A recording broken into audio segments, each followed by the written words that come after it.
આપણને ઠીક ન હોય તો આપણને ડ્રાઈવર દવાખાને લઈ જાય ગમે કે આકાશ લઈ જાય ગમે? હે, બરાબર. કેમ?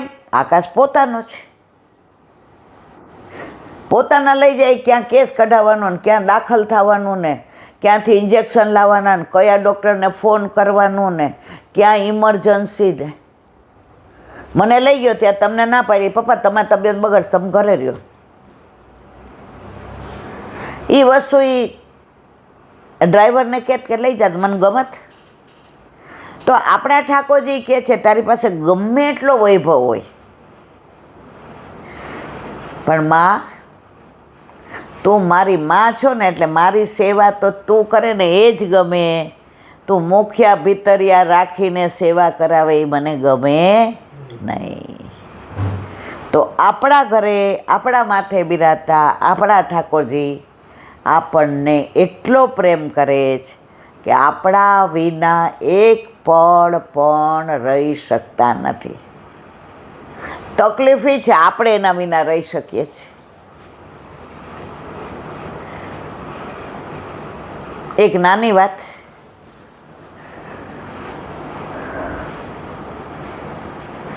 એક બ્રાહ્મણ દેવતા હતા. એ લોટીએ જાય. લોટી એટલે અમે નાના હતા ને ત્યારે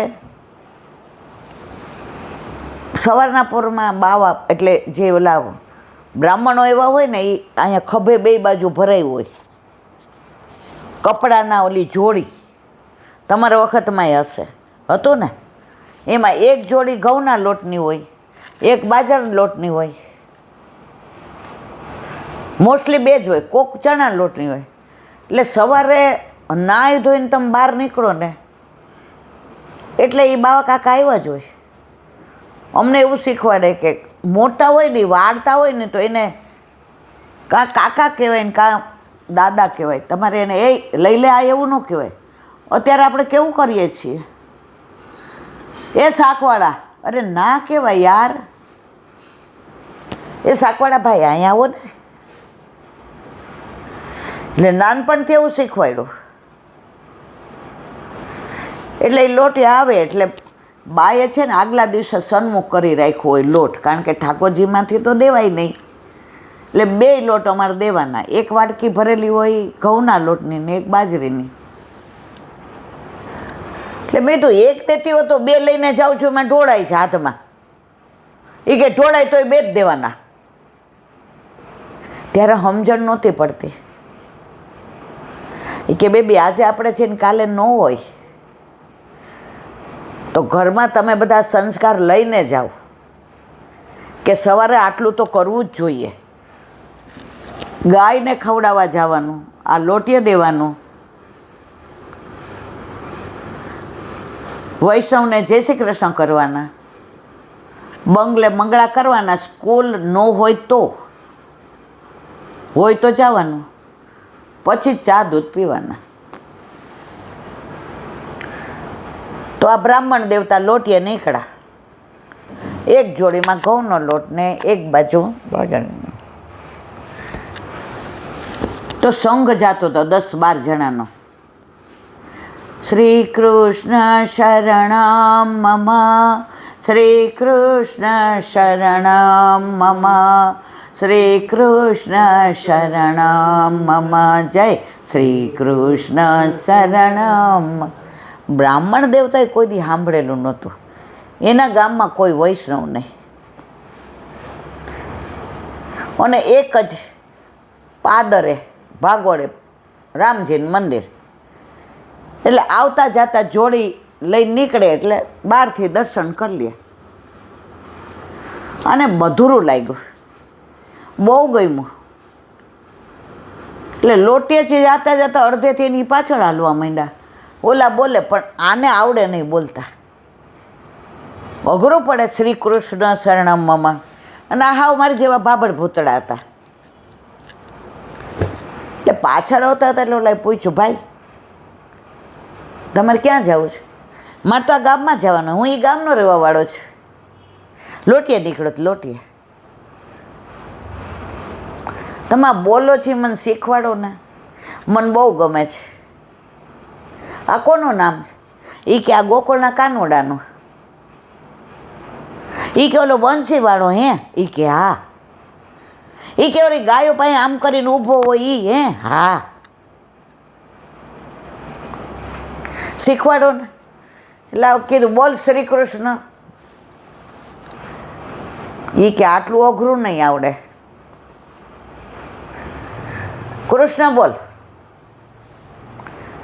12 જણા એક વાર બોલાવ્યું ત્યારે માંડ કૃષ્ણ બોલાયું એનાથી ને.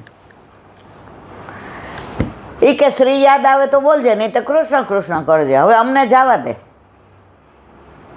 અમારું મોડું થાય છે. ઓલો તો ઘરે આવ્યો, એની વહુ કે આજે એ કે વહેલા આવી ગયા અડધેથી પાછા. એ કે હા થાય એટલું લાવ્યા છે. એ કે એ ખબર નહીં, તું જોઈજો ને. તો આખા રસ્તે કૃષ્ણ કૃષ્ણ બોલતા આવ્યા હતા. અને બે બાજુ ઘઉંનો ને. હવે 2 જગ્યાએ ગયા હતા તો ચપટી ચપટી, એને કહેવાય ચપટી, આટલું આટલું આવ્યું હતું. એટલે એની વહુ બિચારી સમજી ગઈ કે આમ તો રોજ છે ને ભારવાળું હોય ને તો આમ ભરાયેલું હોય, આજ તો મેં જવારે લટકાયું હતું એવું ને એવું છે. એ બિચારીએ પૂછ્યું કે આ છોકરાઓને આપણે કાંઈ, એ કે એ ખબર નહીં, તું ઉતાર. ઓલીએ જોયું તો એટલો ભાર. એ કે વહેલા આવ્યા ને કેટલી જગ્યાએ બીજા બાજુને ગામડે ગયા હતા. એ કે હાલીને જાવ તો બપોર થાય. એ કે ના. એ કે તો શું થયું? અરે એ કે મને સંત મહાત્મા મળી ગયા હતા ગાંડી, તો મને શીખવાડી દીધું. કે હું? એ કે ઊભી રખ કહું. એ કે આગળ કાંઈક બોલવાનું કીધું હતું, આગળ કાંઈક બોલો. એ કે ઘસીટે કૃષ્ણ, ઘસીટે કૃષ્ણ. એ કે તું યાદ રાખ, હું ભૂલી જાઉં તાર કહેવાનું. કે બોલ. ઓલી કે ઘસીટે કૃષ્ણ, ઘસીટે કૃષ્ણ. આય બોલે ઘસીટે કૃષ્ણ, ઘસીટે કૃષ્ણ. હવે આ તો 2 જોડી ભરેલી, ઘરમાં ડબ્બાઈ નહોતા. કોઈ દી એટલું આવતું હોય તો ડબ્બા હોય. કોથળા ઉપર 2 લોટ નાખ્યા. કે મારા જ અઠવાડિયું નહીં જવું પડે. એ કે ઘસીટે કૃષ્ણનું નામ આટલું બધું, આટલા ચપટીમાંથી આટલું. એ કે બોલો નહીં, બધાય આવું કરવા માંડે ને પછી ઘસીટે કૃષ્ણ આપણું માને નહીં. એ કે તારી વાત તો સાચી હોય. એ કે હવે 2 જણા આખો દી શું બોલે? ઘસીટે કૃષ્ણ, ઘસીટે કૃષ્ણ. હવે ક્યાંય જવાનું નહીં, આવવાનું નહીં, કોઈની યારે વાત નહીં, ચિત્ત નહીં. અઠવાડિયે 1 વાર જાય, એક જગ્યાએ ચપટી લે, ઘરે આવે ને પધરાવે એટલે અઠવાડિયું હાલે એટલું. હવે 1 વાર એટલો તાવ આવ્યો, ખાટલામાં પડ્યા, ઘસીટે કૃષ્ણ, ઘસીટે કૃષ્ણ, ઘસીટે. એની વહુએ ઓહળિયું પાઈ, વૈદ્યની દવા લઈ આવી. ઘસીટે કૃષ્ણ, ઘસીટે કૃષ્ણ. બોલવાનું ખાલી આ જ ઘસીટે કૃષ્ણ. હવે ઠાકોરજી કે આજે 10 વર્ષ થયા, આને બીજું એક શબ્દ બોલ્યા નથી. 2 માણસ કોઈ કાંઈ પૂછે ઘસીટે કૃષ્ણ, ઘસીટે કૃષ્ણ. મહારાજ આવતા નથી બજારમાં કાંઈ લેવા, ઘસીટે કૃષ્ણ, ઘસીટે. એ કે આ 2નું છટકી ગયું છે. બધી વ્યવસ્થા ઠાકોરજીએ કરી દીધી. એનું ઓલું નાનું ખેતર આપ્યું હતું રાજાએ, એમાં શાકભાજી થાય. અને આ લોટ તો એક જગ્યાએ જઈને આવે ચપટી લઈને, એટલે અઠવાડિયું હાલે એટલો. અને ગાયનું દૂધ ને ગાયનું ઘી, ઘસીટે કૃષ્ણ. ઠાકોરજી વૈદ્યનું સ્વરૂપ ધારણ કરીને આવ્યા. કેવું છે? ઘસીટે કૃષ્ણ, ઘસીટે કૃષ્ણ, ઘસીટે કૃષ્ણ. માથે હાથ મૂક્યો. પ્રભુ હાથ મૂકે તાવ રે. આવું છે? ઠાકોરજીએ બીજા અર્થમાં પૂછ્યું. આ તો 2 ભોળા. ઘસીટે કૃષ્ણ, ઘસીટે કૃષ્ણ, ઘસીટે કૃષ્ણ. સામનેજી કે આ તમને નામ વિનાનું બોલાવે તોય આટલી કૃપા. એ કે કોણે કીધું મારું નામ નથી ઘસીટે? કે મારું નામ છે ઘસીટે કૃષ્ણ.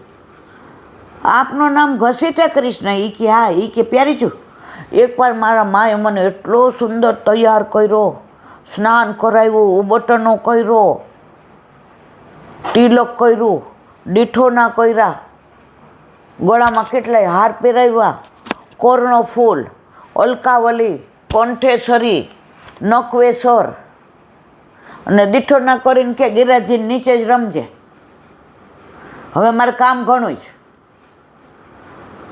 બોલાવા ન આવવો પડે, ઘરે પહેલો આવી જાજે. એ કે હા. એ કે ગાયોને ખીરકમાં ગયો ને, એવું સરસ ગોબર હતું અને બછડાઓ રમતા હતા ને, એ કે પ્યારીજુ તો અંદર આળોટતા હતા અને જે કિલકિલાટ કરતા હતા ને, મને એમ થયું કે મને આમાં મજા આવે, હું અંદર પડ્યો.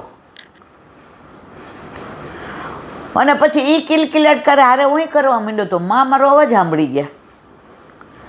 અંદર આવીને મને ખેંચીને લઈ આવ્યા કે ઘસીટ્યા, ઘસેટીને લઈ આવ્યા ને, ઘસીટ્યા. એટલે મારું નામ ઘસીટ્યા કૃષ્ણ છે. તમે જે નામથી પ્રભુને બોલાવો ને, એ બધી લીલા છે જ. અષ્ટસખામાં એવું કહેવાય છે કે જેવી લીલાના દર્શન કરે એવા કીર્તન કરે. પણ ઘણીવાર અષ્ટસખાઓ જેવું ગાય એવી લીલા પ્રભુ કરે. આ પ્રગટ પ્રમાણ છે.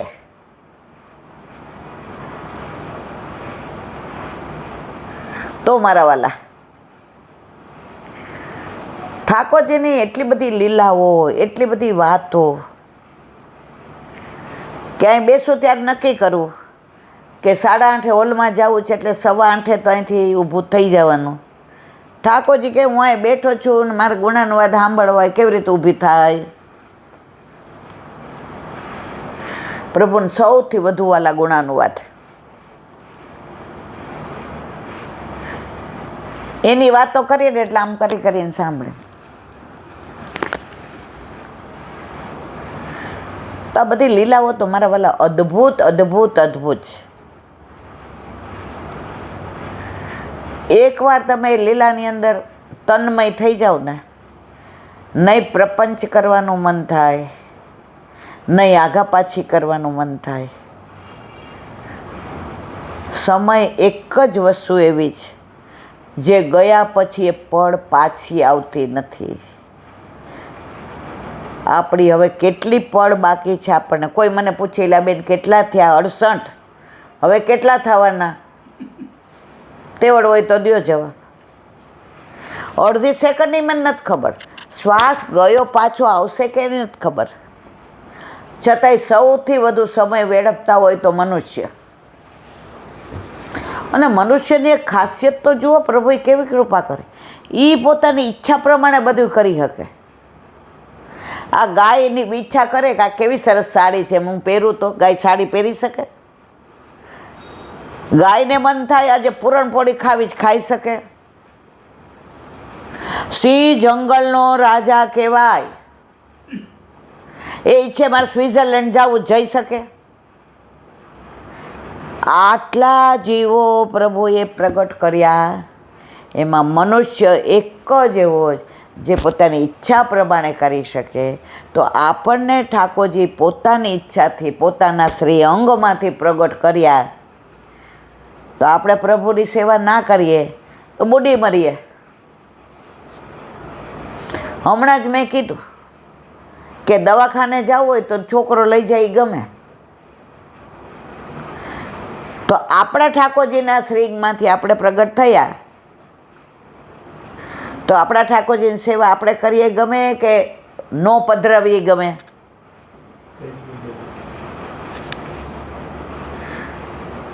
પણ લોકો એવા બહાના કાઢે ને કે મને હું ત્યાંથી ઊભી થઈ જાઉં, પણ ચર્ચા જ ન કરું. એક બેન તો મને 6 મહિનાથી ઉલ્લું બનાવે, 6 મહિનાથી. પછી આજે મેં કહી દીધું, હવે તમને નહીં કહું. ઠાકોરજીને તમારા ઘર નથી પધારવું. હવે મારાથી આગ્રહ ન થાય. એ કે હું એમ જ કહેતી હતી, એની ઈચ્છા ન હોય હું કેવી રીતે પધરાવું. મેં તમે 100% સાચા. સમજી ગયા? તમે ઓળખો જ પછી કહું.